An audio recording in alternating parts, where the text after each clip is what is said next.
오늘 하루도 주님의 은혜를 누리며 살아가시는 귀하 못된 하루의 삶이 되시길 소망합니다. 오늘 본문의 내용은 사대와 빌라델비아 또한 라오디게아 교회에 보내는 말씀입니다.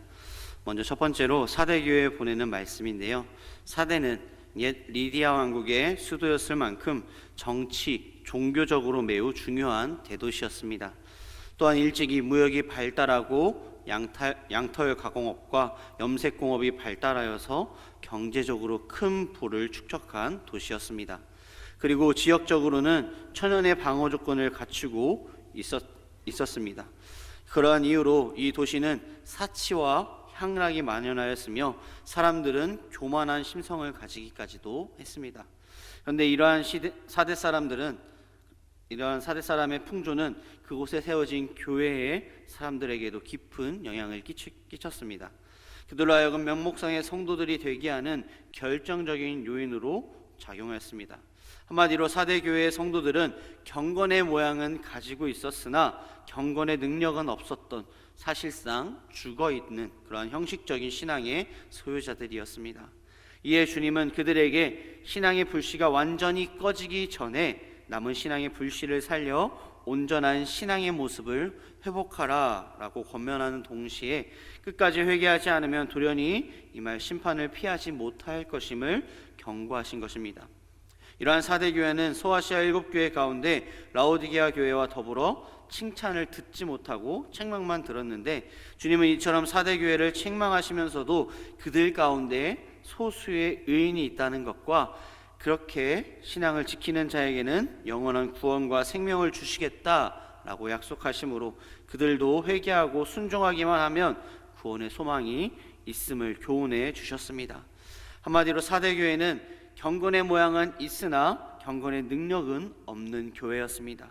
외형적으로는 교회의 형태를 지니고 있고 활동도 하지만 실상은 생명력을 가지고 있지 않은 상태를 의미합니다.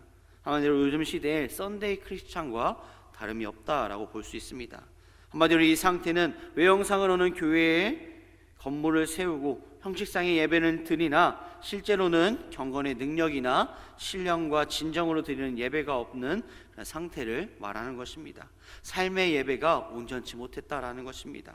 극도의 형식주의, 또한 영적 무기력, 행함이 없는 믿음으로 죽어가는 그 사대교회 같은 신앙이 우리의 신앙이 아닌지 돌아보시기 바랍니다. 죽어있는 믿음이 아닌 주님을 사랑하고 말씀대로 순종하며 예배와 말씀을 사모하는 그런 신앙이 우리의 신앙이 되시길 소망합니다. 죽어있는 믿음이 아닌 주님을 사랑하고 말씀대로 순종하며 예배와 말씀을 사모하는 신령과 진정으로 예배의 자리에 나아가는 우리의 믿음이 되어야 합니다. 또한 두 번째로 빌라델비아 교회에게 하신 말씀입니다. 먼저 7절에서는 빌라델비아 교회의 사자에게 편지하시는 그 주님을 거룩하시고 진실하시며 다윗의 열쇠를 가지신 분으로 소개하고 있습니다.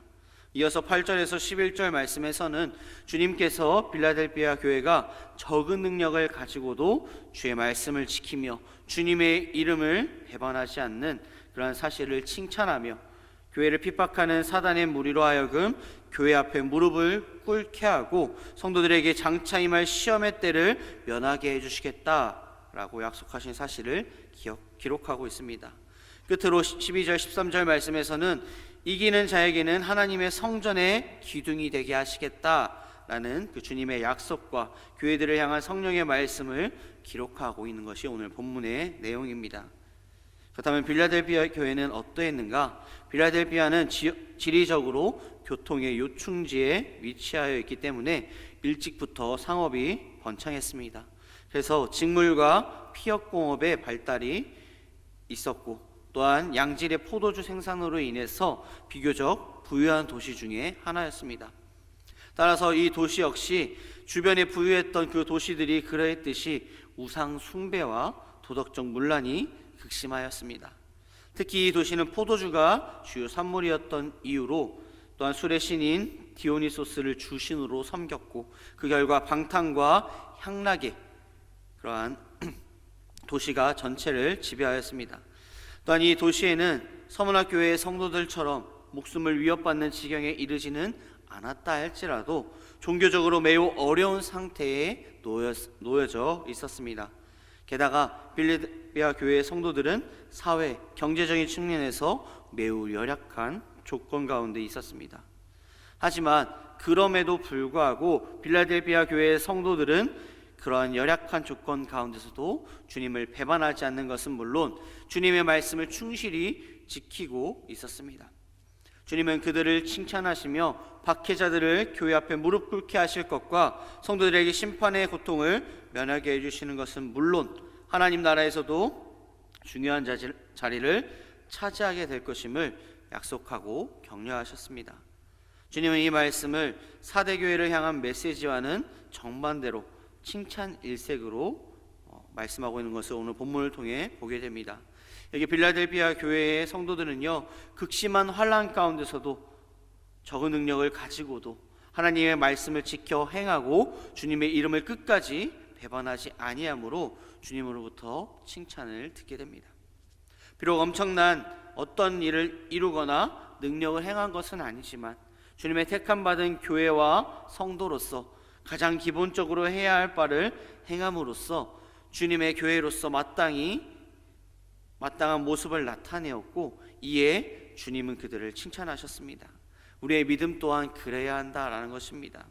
어떠한 어려움과 힘듦과 고난이 있을지라도, 내가 잘나지 못하고 내가 가진 것이 없을지라도 내가 드릴 수 있는 최선을 다해서 내 모든 온 마음과 정성을 다해서 주님 앞에 나아가고 예배하며 기도하며 찬양하고 봉사함 가운데 나아가는 우리의 믿음, 우리의 신앙, 우리의 삶이 되어야 한다라는 것입니다. 또한 세 번째로 라오디게아 교회에 보내는 말씀입니다. 라오디게아 교회는요, 라오디게아는 소아시아 내륙과 바다로 연결되는, 바다로 나아가는 관문인 에베소를 연결하는 교통의 요충지였습니다. 때문에 무역이 발달하였을 뿐만 아니라 양모산업 또한 금융업이 발달한 그런 도시였습니다. 그래서 이곳의 시민들은 매우 부유한 삶을 살았습니다.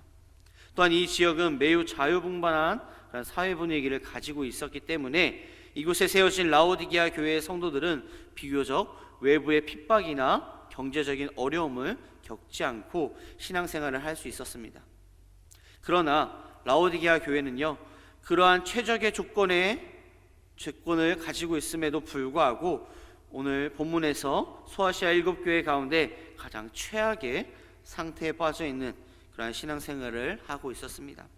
그것은 그들이 가지고 있는 부와 자유를 영적 성장의 발판으로 삼는 것이 아니라 오히려 육적 향락을 위한 기회로 삼고 그러한 육적 향락을 영적 풍요와 부유함으로 생각했기 때문입니다.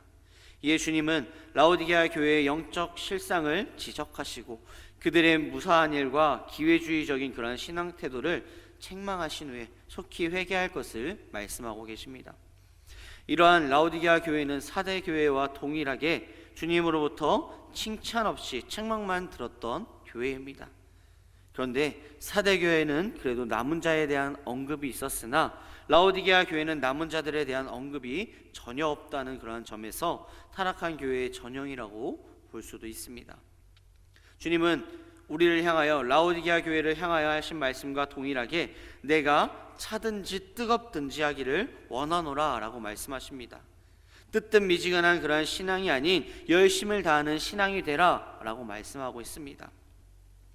되는 대로 그냥 상황과 여건이 되면 해야지 라는 그러한 믿음이 아니라, 그러한 신앙이 아니라 내 온 마음과 정성을 다해서 열정을 다해 나아가는 그러한 신앙이 되시길 소망합니다. 말씀을 정리하고자 합니다. 오늘 본문의 말씀은 사대교회와 빌라델비아, 그러한 라오디게아 교회에 하신 말씀입니다.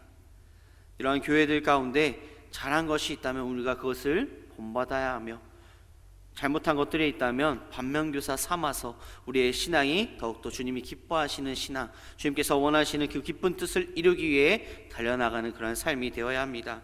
그렇기 위해 우리가 온 마음 다해 믿는 그 믿음 가운데 시련과 고통이 다가올지라도 오직 주님만을 의지하며 뜨뜻 미지근한 그러한 신앙이 아닌 열정을 가지고 나아가는 우리의 믿음, 우리의 신앙, 우리의 삶이 되시길 소망합니다.